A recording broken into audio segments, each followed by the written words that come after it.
So for today's agenda, we will have a short introduction, and then we will have Merel, the coordinator for the Forest and Finance Coalition, to take us through some of the new features on the website.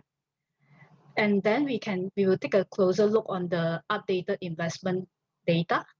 This will be presented to you by Ward from Profundo. And then later on, we will have Jan William from Profundo to talk about the new policy assessment data. Lastly, we will have Gun from TOK Indonesia to share with us an impact case study. And towards the end, there will be time for questions. If you have questions either throughout the webinar or after the presentation, please feel free to put your questions down in the Q&A box. We will attend to them later. We also encourage you to identify yourself, your name and organizations, and also to whom you wish to direct your questions to. We also welcome questions and responses from representatives from the financial sector. This is so that we can have different perspectives on this matter today. So a little introduction about us. Forest and Finance is an initiative by a coalition of campaign and research organizations, including Rainforest Action Network, TOK Indonesia, Profundo, Amazon Watch, Reporter Brazil, Bank Track, Sahabat Alam Malaysia, and Friends of the Earth US. Collectively, we seek to improve the financial sector transparency, policies, systems, and regulations that ultimately prevent financial institutions from supporting the kind of environmental and social issues or problems that are all too common in the operations of many forest risk sector clients. So a little background about us. The Forest and Finance .org website was set up in 2016 as a way to spotlight the financial sector's role in deforestation and rights violations. The purpose of this platform is threefold. The first is to provide an open source data set that show the link between financial and companies connected to financial forest destructions and rights violations. So here we assess the financial services received by over 300 companies directly involved in the beef, soy, palm oil, pulp and paper, rubber, and tropical timber supply chains. And then the second one is really to provide information and assessment about the banks and financial investors' policies. This is where we will assess the banks and investors' ESG or equivalent sustainability policies, and whether the policies are robust enough to avoid investing in any ESG risk activities, especially deforestation and any rights violations. The last part is really to hold financial sector accountable by exposing client cases where operations violate laws and financial policies. So that's a very short introduction about us. Without further ado, I would like to invite Merel to walk us through the new features on our website. Over to you, Merel. Thank you, Hilary. So good morning, good afternoon, everyone. This week we're launching a new redesigned website for the Forest and Finance Coalition, and I'd like to show you some of the new features that we have on this website.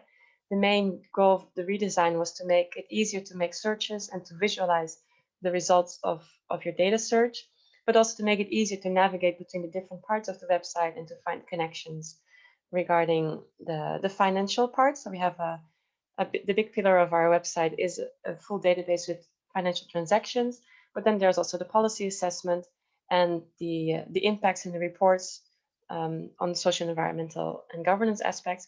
So making these interconnections easier to make was one goal.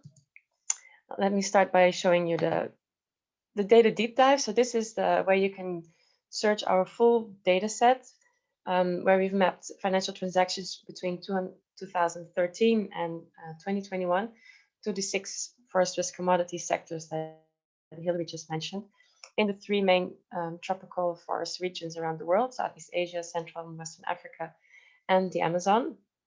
And for this, you can use 10 different filters. So you can select searches by finance type, by the holding company that is receiving the money or the subsidiary, by the financial institutions, by the region of either the company or the financial institution, and of course also by the sector that you would like to research. And then the result of the research is shown in the form of a table where every line is one transaction. So it really gives you all transactions that we were able to map for the specific search you did.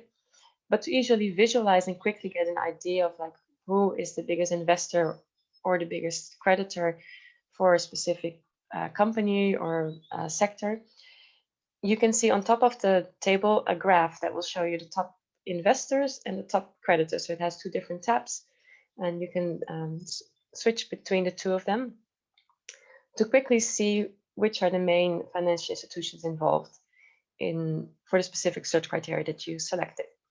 Now you can download your search results, which is very useful if you'd like to play around with the data a little bit more, make your own graphs, for example. You can also use this function to download the entire data set if you just make sure all filters have all selected in them, which can also be very useful because it's quicker to analyze.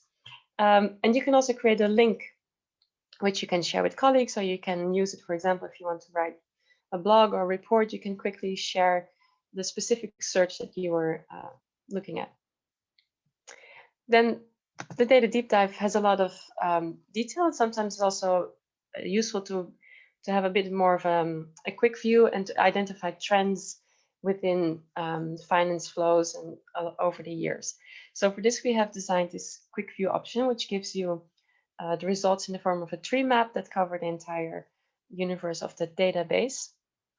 Here you should first choose if you want to make a search by credit or by investment to make sure we don't mix those two different types of finance. And then you can choose two variables, and the tree map will give you the result of that search. So for example, in this case, this tree map shows the credit that was allocated between 2013 and 2020 to the 6 different sectors. So you can identify a trend, which is that pulp and paper is a sector that receives most finance, and that the timber sector, for example, the green in the bottom right, is the one for which we were able to identify the least amount of finance flowing to that. Below that, you will find a table with aggregated data by financial institution, with also information about the total amount of credit that institution has provided. And you can have a quick overview of the policy scores of that financial institution. So you can contrast the policies quickly with the amount of finance, for example, that they're providing. Below on this page and on many other pages, we will have links. On this slide, it's pasted to the right side. For example, to the compare institutions, to the search database, and to policy assessments. So this lets you easily surf to the other pages of the website and find more connections and useful information. So one of these other pages is the compare the banks page. Here you can select a number of financial institutions that you would like to compare. So apologies, it's a little bit small, otherwise it wouldn't fit. But so in this case, we've made a comparison between Banco do Brasil, which would be the top bar, and Rabobank, which is the one below. And it gives you a breakdown by tropical region. And within the bars, there's a breakdown by sector. So for example, if you look at the first part of the graph, Central and West Africa, you see that Banco do Brasil basically has no finance to that region, whereas Rabobank provides some significant amount of finance, and the light green bar, timber, being the biggest one. So it shows you that Rabobank finances mainly timber in Central and Western Africa. But then if you go further down, Latin America, Banco do Brasil, of course, being a Brazilian bank, is a huge financier of forest commodities in Latin America. And it mainly finances soy, which is the yellow part, and beef, which is the dark green part. And in Southeast Asia, again, it's Rabobank, mainly for palm oil. And here again, below these graphs, you will see the aggregated data for the financial institutions with also information about their policies. Now, the full overview of the policy scores that we've done. So we have expanded our analysis of the policies, which Jan Willem will speak about more. And we're now publishing the assessment of 54 institutions, both banks and investors. And you will see after their names, first a column with the total weighted average. So here you can quickly order them. So you can see by ranking, which ranks highest and lowest. Again, we have columns which show you the total amount of credit investment. So you have an idea of how important this financial institution is in financing these forest risk commodity sectors. And then again, the policy scores by sector. So we've analyzed each sector separately. Now, if you click on the name of any of these financial institutions, you will go to the profile page of that financial institution. This will give you first the list of top 5 clients and the list of top 5 investments that they have made, the investees. And here we've marked with a red dot the companies that are more controversial. And we've used as measure of controversy the fact that, for example, if they've received a complaint at the RSPO, or if they have been the target of or the subject of reporting by the Forest and Finance Coalition, or if they've just been receiving a lot of bad coverage in the media. Below these top 5 lists of clients and investees, there's again a breakdown for the policy assessment with average scores for the environmental, social, and governance criteria, and that also divided by different forest risk commodity sectors. And then below that, which again we've pasted here on the right-hand side, is a list of all the 35 criteria that we've used with a detail for the score that they received for each forest risk commodity sector. So for beef, soy, palm oil, pulp and paper, rubber, and timber. And below that, you will find a list of all the blogs and reports that we've published about that mention this specific financial institution. So you can also quickly see what are the main impacts that they have been involved in. And with that, I would like to pass it back to Hilary. Thank you, Merel. Again, if you have any questions, please put them in the Q&A box. Hopefully we don't miss any of them. Next, we will invite Ward from Profundo to share with us about the update on the investment data. Thank you, Ward. Thank you, Hilary, and good afternoon, good evening, and good morning to everyone who's participating in today's webinar. I'm very excited that you guys can all be here, and also very excited about the very diverse group of audience members we have from financial institutions and NGOs and research organizations. So let me introduce the update of the forest and finance data that we've just done. So this is, I will present an update of the investment data, which is investments in bonds and shares at the end of Q1 of this year. But we also have creditor data on the website, which I believe has already been mentioned. So last year, when we did the research, when we updated the creditor research, we identified in the period 2016 to April of 2020, that there was $161 billion in loans and underwriting services being provided to forest risk commodities. About 20% of that was to palm oil, 33% was to pulp and paper, around a quarter to beef, and 15% to soy. We will be updating, or currently updating, the creditor data, and we'll launch that towards September of this year. Now let me dive into the investor data update. So maybe it's good also to say a few words about where we get the investor data from and what we do with it when we've identified it. So for the investor data, we use Bloomberg, Refinitiv, and Emacs to identify the bondholders and shareholders. For each company that's in the scope of our research, as Hilary mentioned at the beginning, we have around 300 companies, forest risk companies, where we research the financial flows to. When we've identified financing to a particular company, we try to determine the proportion of that company's business activities that are related to the forest risk commodities in question. So these 6 forest risk commodities. And to give you an example, if we identify a loan, an investment of $1 million in shares of a particular company, and only 50% of, we determine that only 50% of that company's business activities are in palm oil, and the other 50% are in other activities such as retail or in real estate, for example, then we only attribute $500,000 of that investment to palm oil. The rest is not considered within the scope of forest and finance. And for that 500,000, we also try to determine what proportion of those palm oil activities are carried out in one of the 3 forest-rich regions which we researched, so Southeast Asia, Central and West Africa, and Latin America. So this allowed us to be very specific as possible on the basis of the data that is available to us of how much financing is going to forest risk commodities in the 3 forest-rich regions which we researched. And so what we found here in our latest update is that investors held approximately $42 billion in forest risk bonds and shares. Around half of these investments were in palm oil, around a quarter in pulp and paper, around 10% in beef, and 12% in rubber. Of course, a lot of palm oil companies also have rubber activities. That's why we see quite a high figure for rubber as well.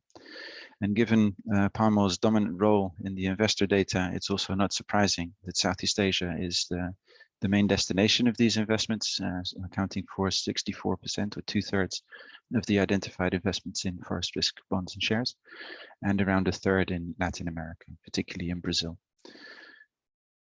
The top investors include a lot of US asset managers, of course, BlackRock, Vanguard, Fidelity, but they also include many Malaysian government-linked investors. And as the Malaysians in our audience will be very familiar with, we have PMB, Permandalan Nasional Berhad, as the largest investor in forest risk commodities, mostly driven by the large proportion of investments in palm oil companies, of course. And we have a couple of Malaysian pension funds, EPF and QAP, but the Malaysian pension funds aren't the only pension funds that are in the top 15. We also see the Government Pension Investment Fund from Japan and the Government Pension Fund Global from Norway. And also slightly further down in the data, we see, are you guys not seeing changes in my slides? Okay. Oh. All good. Changing? Yeah, all good. Okay. Yeah. So beyond these Asian pension funds, there are also Dutch and the Swedish pension funds, so Scandinavian pension funds that are high up, and the Brazilian Development Bank is a large investor in forest risk commodities. The largest investments that we've identified are in Sime Darby in palm oil. I believe many are familiar with this. Sime Darby, large palm oil conglomerate from Malaysia, with activities in both Malaysia and Indonesia, but also in the Pacific Islands. Suzano is also a large recipient of investments. Suzano is the largest pulp and paper company globally, based in Brazil. The 3rd largest investments are in Top Glove, the rubber glove producer who's benefited a lot from the pandemic, and JBS, which is a Brazilian beef producer. And JBS is a good example of how we adjust the figures. JBS has activities both in Brazil and in the US. And so when we identified financing investments in JBS, we only count the proportion of business activities that are in Brazil and not those in the US, because the activities in the US are not forest risk activities as we define them. If we focus in specifically on Southeast Asia, looking at where the investments are going, we found that investors held around $27 billion in forest risk bonds and shares of companies of activities in Southeast Asia. Around 71% of this is in palm oil, only a small proportion at 5% in pulp and paper, 20% in rubber. Looking at where these investors came from, we found that around 2/3 of these investors came from Southeast Asia and East Asia together, particularly from Southeast Asia. East Asia is, of course, Japan, China, Hong Kong, and South Korea. Only 20% came from North America, and around 11% from Europe, so EU and other countries in Europe. The largest investors, not surprisingly given the previous slides, of course, are the Malaysian government-linked investors, PMB, but also EPF and QAP, and large US asset managers, Vanguard and BlackRock. And the largest investments are in Sime Darby, Top Glove, but also other palm oil companies from Malaysia, IOI, Batu Kawan, which is of course the parent of KLK, which has just recently announced an interest in buying IGM plantations, but also Itochu from Japan, which is active in many of the forest risk supply chains that we research. I will continue with the slides on the policy assessments. Our colleague, our director, Jan-Willem Vergelder, was unable to attend this morning, so I'll continue with this.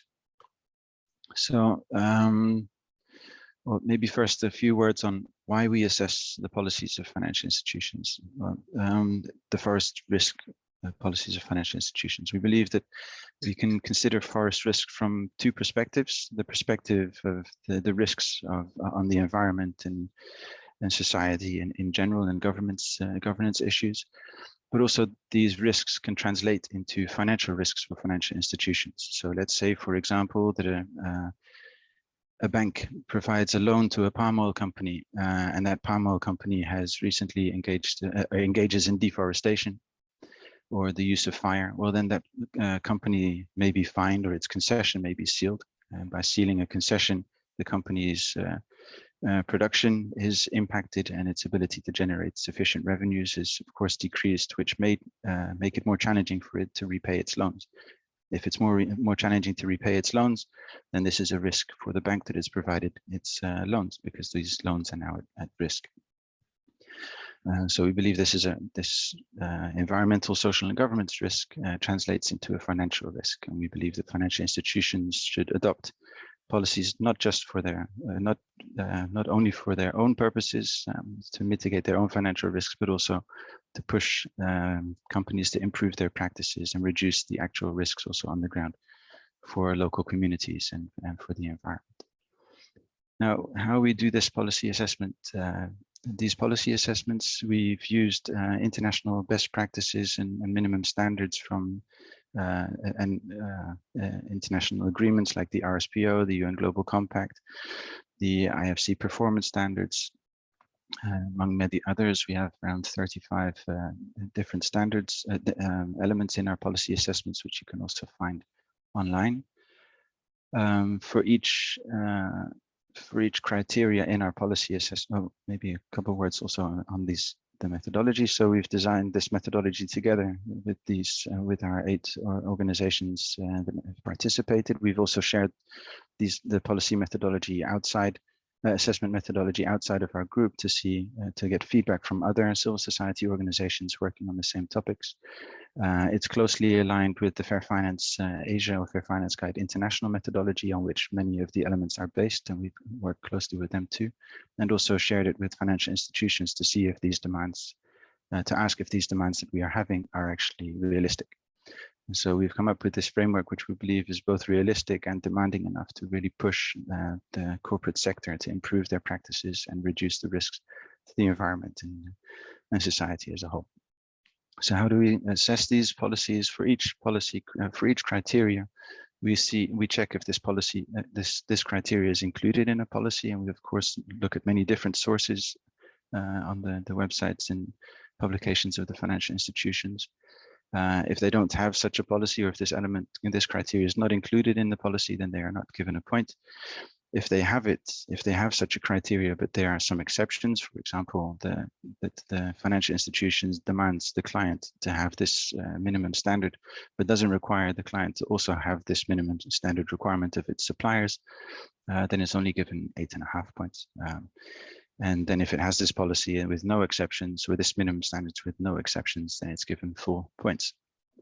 I should also note that these policy assessments can only be done on the basis of publicly available documentation from the financial institutions. Some may argue that they have internal policies, but we can't evaluate the quality of these assessments unless they're made public. So policies are also assessed separately for each of the 6 forest risk commodities. Some financial institutions already have great palm oil policies or okay palm oil policies, but nothing on beef, for example, or they have something on pulp and paper, but nothing on rubber. So we assess these policies separately. We also assess the policies separately for different types of financial services. So we assess the policies for loans and issuance underwriting services, and the asset management policies. And this results in actually 6 separate scores, in total 12 separate scores.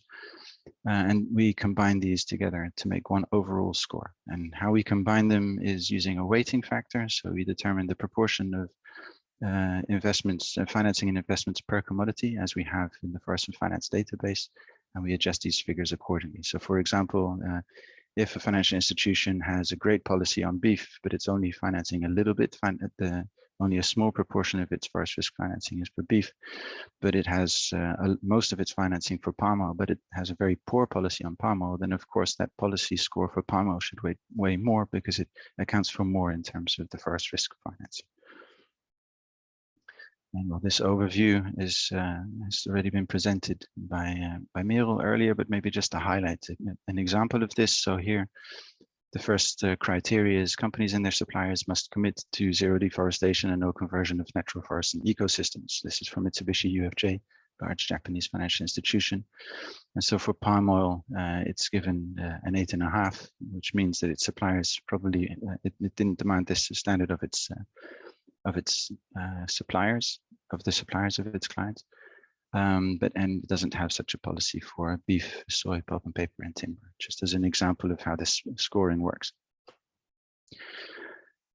And here's a policy assessment of CIMB, also, of course, a large Malaysian bank with a couple of very good scores over here for their HCS, their consider of HCS and HCV forests for palm oil, pulp and paper, and timber. The scores of 0 for beef and soy are also, that's not financing a lot of beef and soy, CIMB.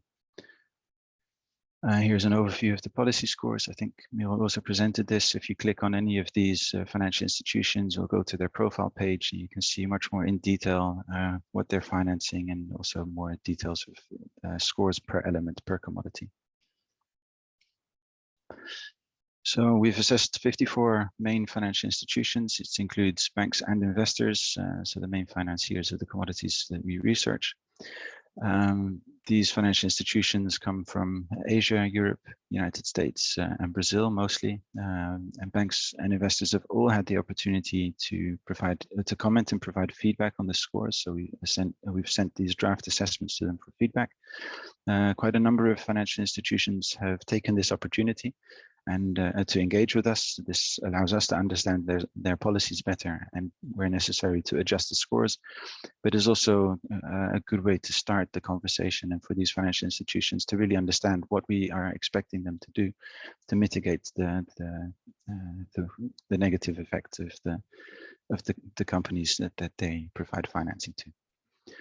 So the best overall scores, the top 5, include 3 Dutch financial institutions. This is not because the Dutch research consultancy has been playing with the figures. It's simply for historical reasons that these financial institutions have been engaged with for a long time. So they've strengthened their policies over a long time. The 3rd best policy score was from the Norwegian Government Pension Fund, which is also well known for its consideration of ESG risks. And the 5th is Citigroup from the United States. So there's still improvements possible, a lot of improvements possible. Many banks and investors score very low. So there's a lot of improvement that's possible. So we encourage financial institutions to look at our policy assessment methodology and to see how they can integrate it. By September of this year, we'll be updating the website again with the policy assessments of 200 financial institutions. With that, I'd like to pass on to Eddie Sutrisno from TUK, Indonesia.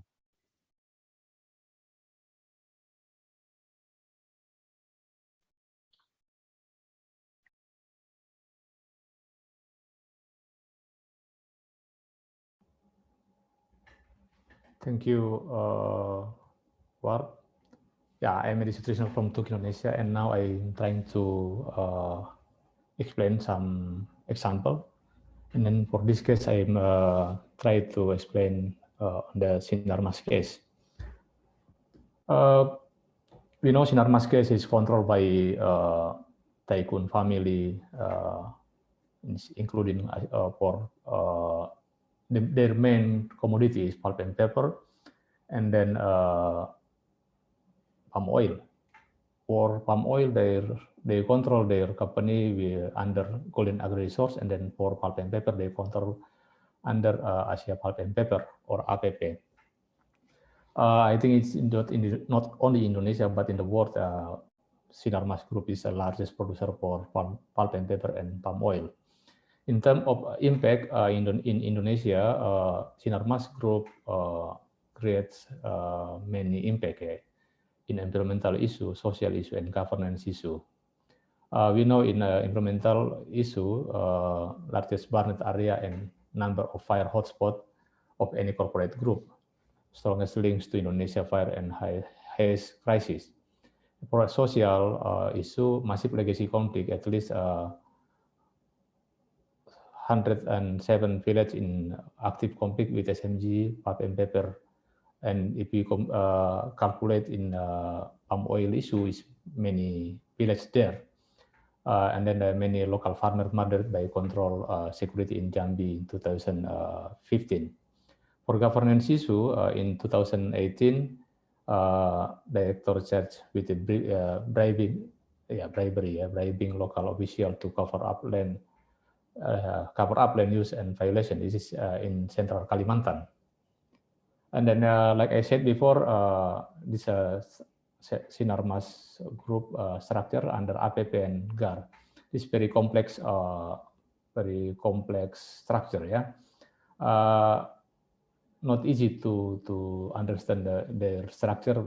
Yeah, we under the Forest and Finance Initiative, we trying to identify the structure. This is very important for Indonesia, especially because 3 years ago, Indonesia government released one regulation. All company must be declare who's their beneficiary ownership. So, and then we hope what we do in under this initiative can feeding information for government, and not only for government, but for financial issue too, financial institution too. Like I said before, I'm trying to explain more on the impact. In for environmental impact, SMG, SINAR Group pulp mills is supplied by 35 suppliers during 2015-2019. This factory contribute for 62,000 hectares of deforestation. This is the list of company supplier for SMG pulp mills. And more than 1 million hectares or 40% this concession in peatland area. And then of course, this produces large amount of greenhouse gases. SINAR pulp and paper concession is major contributor of fire and haze crisis with a total area more than 300,000 hectares in duration 2015-2019. And then we know in 2015 is very big crisis in Indonesia in terms of fire. SMG is committed to restoring the critical peat ecosystem in their pulp and paper area. However, in the field survey in 2018 reveals that 4 companies implementing SMG have to fail to implement the for recovery measures and have even continued to replant in peatland with industrial acacia plantation, which violates government regulation and increase the risk of new fires. Last year when we published our new data, we showing many hotspots in SINAR concession, even in pandemic situation. And in social impact, we're trying to identify how many villages in palm oil plantation, and then we take 82 villages, and then we're trying to compare with data from Indonesia Village Ministry, and then this our result is indicated the presence of a palm oil plantation has not been effective in driving village development. For example, in this graphic, many villages is underdeveloped. Yeah, we happy some villages already independent. Yeah, 50% is developing, but we're not happy. We're looking 6% village is underdeveloped. I think this is a big challenge relating with how to bring the village more independent, even not independent but more advanced. And in APP, Asia Pulp and Paper has, like I said before, has 107 active social conflict that include land tenure dispute, forced eviction, violence, and criminalization. SINAR group has ignored call for transparent mapping and conflict resolution. This has the potential to cause conflict escalation 5 times greater than previous conflict. This practice represent both reputational risk and operational risk for SMG. And then if we talk about the bank's policy, so this is can create negative impact, negative reputation for financial institution if they financing for SINAR. And then relating with the governance impact, SMG deliberately disguise its ownership of shadow company. I think this is big issue in Indonesia. Many company now, we don't know in the many publication in the legal document, we don't know who's their parent company. But in our identification, our investigation, our research, we know this company is controlled by SMG. So and then including placing its employees as nominee as shareholders. We know nominee is illegal in Indonesia under Indonesia law, Indonesia investment law. But many data employees in SINAR group, there is sitting as shareholders in some company. And FSG state that SMG's pattern to using proxies to control its operation without legal ownership is very worrying. And then subsequently, this continue its roadmap to reassociate SMG Pulp and Paper division with this certification body. A powerful illustration which illustrates the market risk of SMG's corporate secrecy. For simple, we're trying to categorize this environmental issue involve deforestation in palm oil and pulp and paper, fires in palm oil and then pulp and paper sector too. In social issue, community rights issue is very big in palm oil and pulp and paper issue. Labor right, this is in palm oil is very familiar, but in pulp and paper we don't have data on it. Relating with the governance corruption or in terms of corruption issue, we find in the palm oil sector and pulp and paper sector. And illegal operation, this is really big data showing in palm oil issue, many their concession is illegal operation. And we know many financiers financing to SINAR in pulp and paper sector or palm oil sector. In palm oil sector is big from MUFG and many banks from Indonesia too in pulp and paper sector like BRI. But in Malaysia banks, we identify MyBank and CIMB is financing for SINAR. I think this is big amount, yeah. And then we talk about the policy. I think this is what the manfaat for forest and finance data. With forest and finance data, we can explore who's the financier, who's the owner, who's the financier, and how big their amount amount to financing the palm oil and pulp and paper sector, and then we can identify their policy. For example, the IMB group, we identify they have good policy on palm oil on social issue. I think this we happy to know, but in some sector, I think this we need to CIMB to increasing to encourage their regulation, their policy. In terms of governance issue, I think this is in palm oil sector and pulp and paper sector. I think this not really.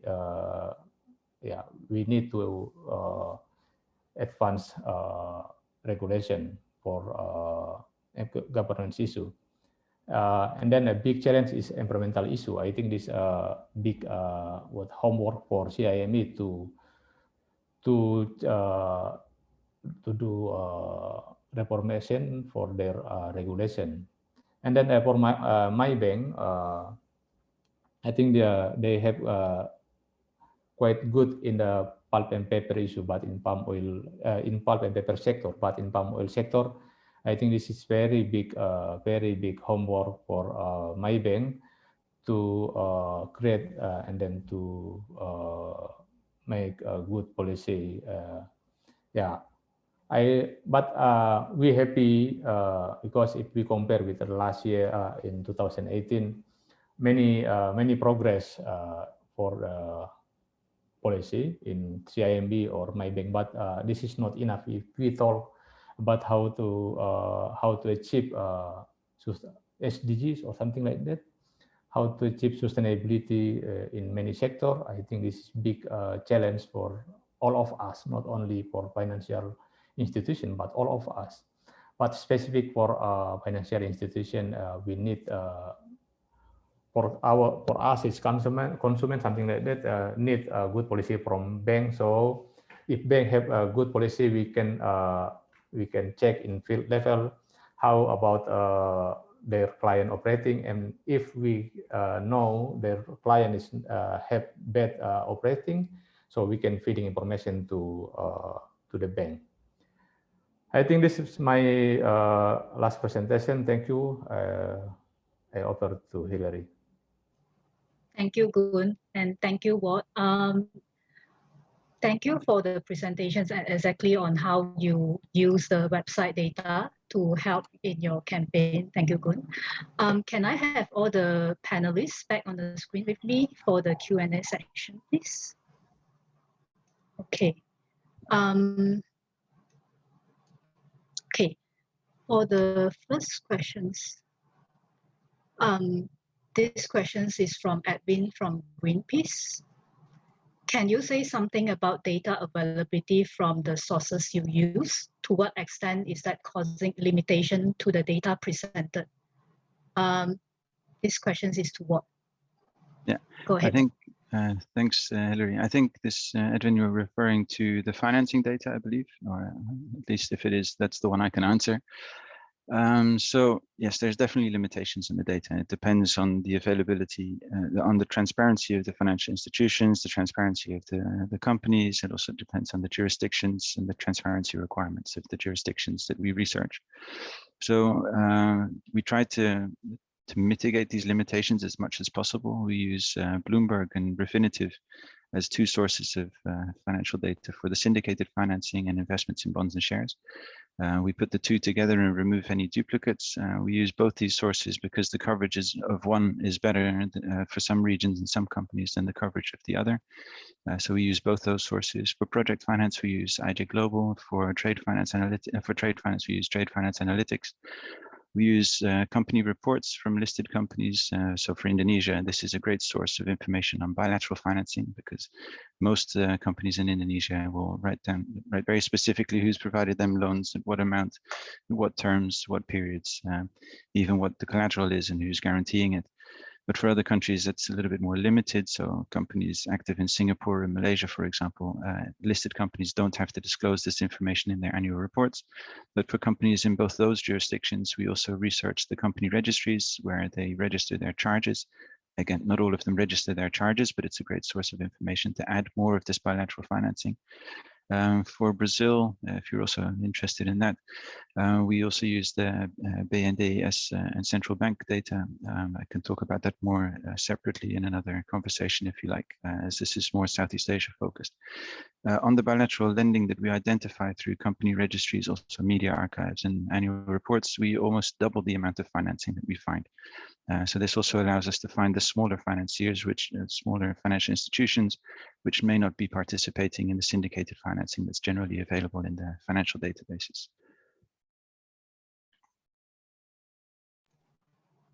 Thank you. Very interesting questions indeed. If anyone has any other questions, please keep them coming. The next questions that I have here is for Merel. Do you assess how the financial institutions' policies are actually being implemented and how they are being followed? Merel, over to you. Thank you, Hilary.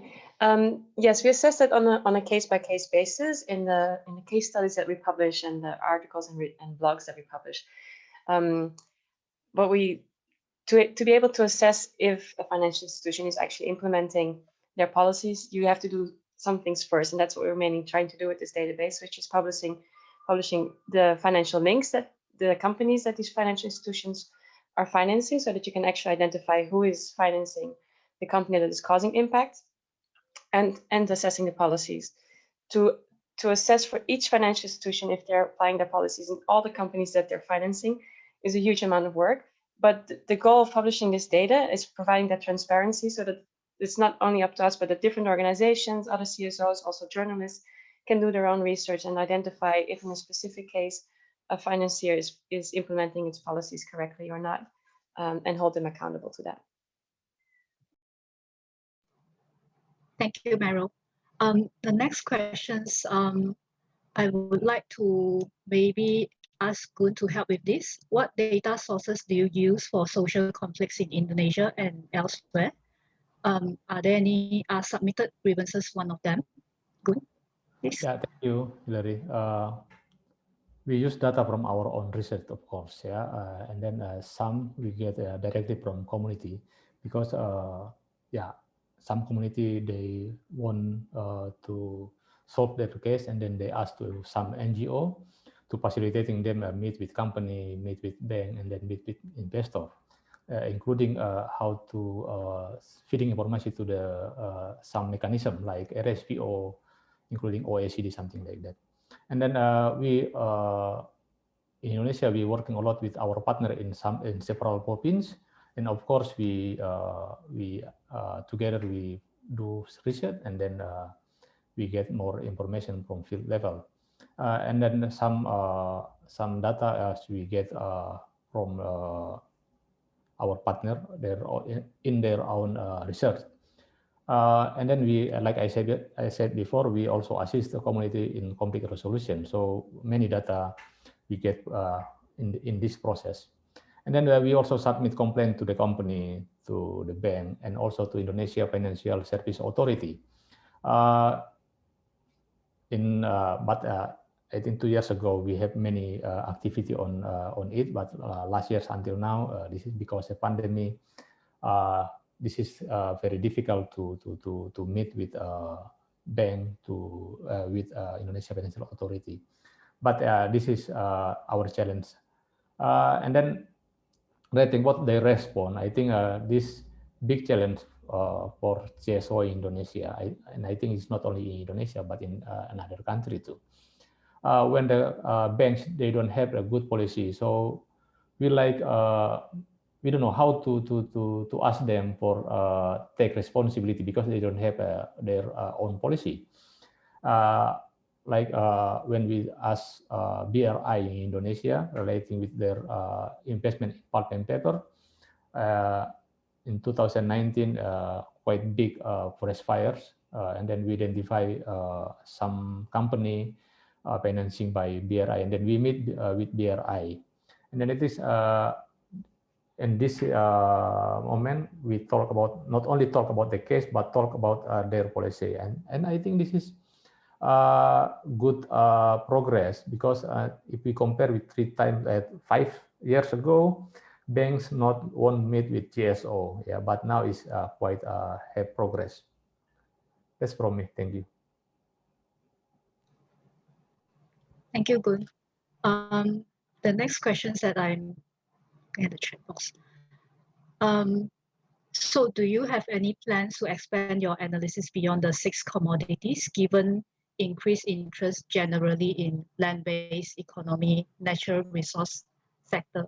If I can just add to that, I think for the interest of the Malaysian audience as well, especially the mining sector some of the big reclamation is one of our interests as well.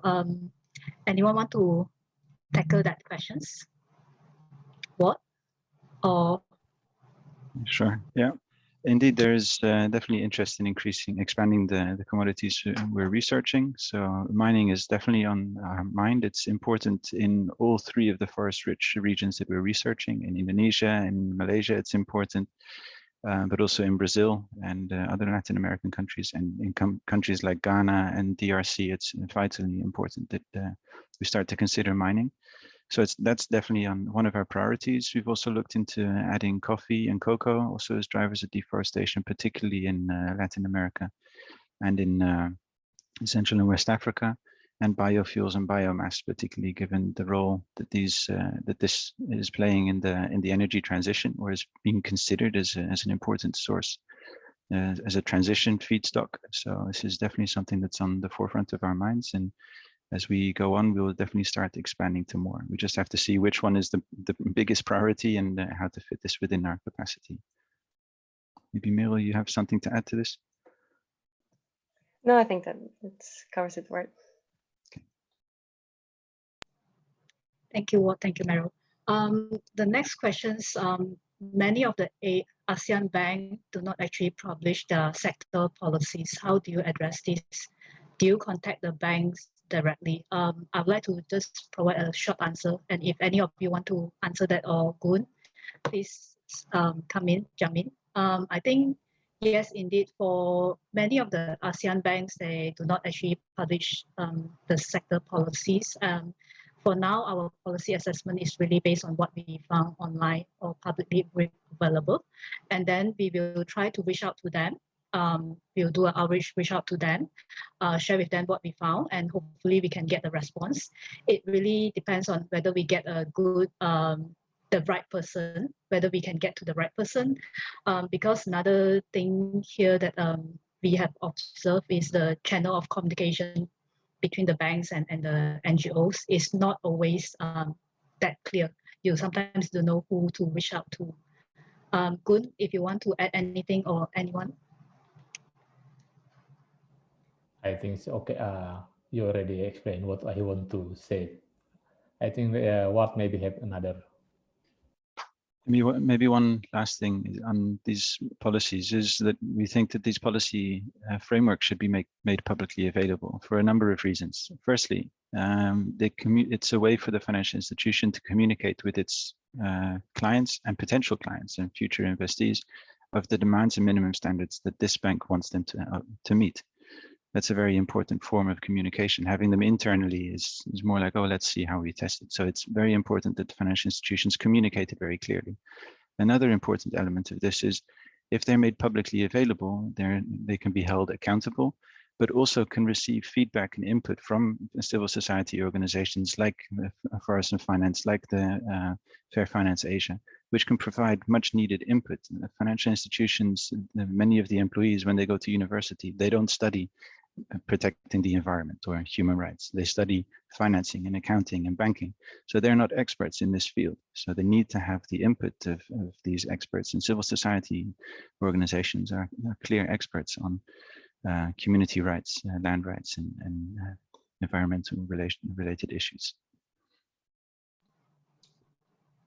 Thank you for that one. One more questions for you from Nanita. Are you able to use the website also to compare and check the alignment of the bank's policies against its practices in terms of its lending portfolio? Over to you, Ward. Yeah, maybe I can start, Merel. I think you can continue. So yes, we have the policy assessment framework. The policy assessment, so we match this, we weight this in terms of their credit exposure and investment exposure to these sectors. But in terms of its practices, in terms of the practice of the companies in its portfolio, we can't research each individual company to see if it aligns with the standards of the financial institution. That's also not necessarily the key objective. The key objective is to make sure that the financial institutions have such a policy.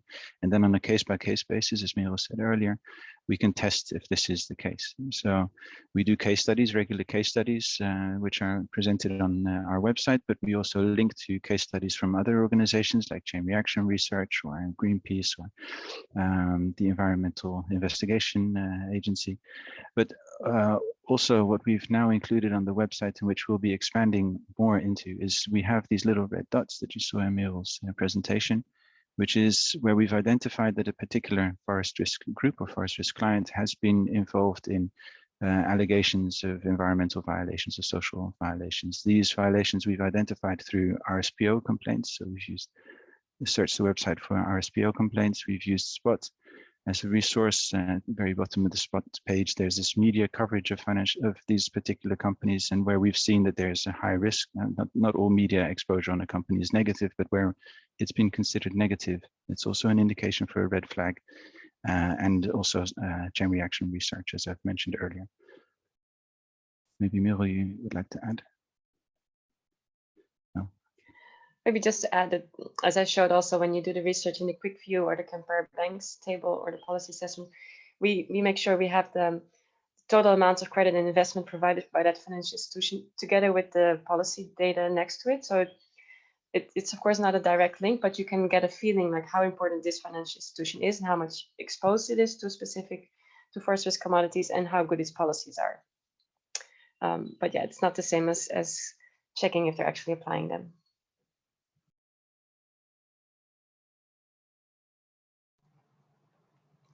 So I think we almost come to an end. Maybe I'll just go one round the table if any of you have any additional remarks or response to the Q&A that you wish to provide some last thoughts or anything. What any of the remaining questions that you want to answer very briefly? Just go around the table and then we can end this. Thank you. Sure. Yeah, I think I can address a couple of the remaining questions very briefly. So how Forest and Finance differs from initiatives such as Spot, Forest 500 and Trace Finance is we have a very different target audience. So Trace Finance targets the financial sector, but our main audience is civil society organizations and the media. And for that, we have to create a slightly different design of the website. So we include the policy assessments and the financial data in one portal. So you can easily check and trace these, and you can hold the financial institutions accountable. The selection of companies is not based on their actual deforestation or actual violations. It's that they are the largest producers or largest companies in these forest risk commodities in these forest rich regions, and that the red dots are flags to highlight the potential high risk that these companies have. So it's not necessarily that they're violating these risks. And we've used Spot as a resource. Spot actually looks at the companies, the practices of companies, and we use this, as I mentioned earlier, as the red flags for the high risk flags. Maybe Merel, on to you. I just pasted in the chat the link to the page where we also explain in more detail how Forest and Finance is different from other initiatives. If we're wrapping up, right? I would just like to encourage everybody to use our data and to use our website for your own research and for your own campaigning. And please reach out if you have any questions on the